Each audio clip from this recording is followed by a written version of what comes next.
நம்ம சட்டமன்ற உறுப்பினர் பேசுவதற்கு முன்னால் ஒரு தலைமை ஆசிரியர் கவிதை வாசித்தாருங்க. அந்த கவிதை நம்மளை அப்படியே சின்ன வயசுக்கு கூட்டிட்டு போயிடுச்சு. நிறைய பேருக்கு ஞாபகம் வருதா? அதில் கடைசியாக ஒரு வரி சொன்னார், கல்வி பதவியும் வழங்கி விடும். அது என் வாழ்க்கையில் நடந்திருக்கு. இங்கே 10ஆவதோடு முடித்தவொடனே கல்யாணம் ஆகிடுச்சு.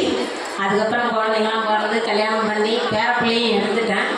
2017 என் வீட்டுக்காரர் என்ன +2 படிக்க சொன்னார், எழுத சொன்னார். அந்த வயசில் ஞாபகம்லாம் இருக்குமான்னு சண்டை போட்டு கடைசியாக எழுதுமா உன்னால் முடியும்னு சொன்னதுக்கப்புறம் 2017 சென்டென்ஸில் +2 எழுதினேன்.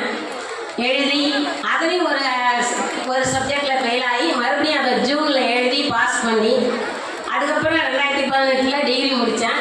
அந்த கல்வி தான் என்னை இந்த நிலைக்கு கொண்டு வந்திருக்குன்னு நான் நம்புகிறேன். அதனால் பள்ளிகள் மாணவிகள் படித்து நல்ல நிலைமை கல்வி நமக்கு உயர்த்தும்.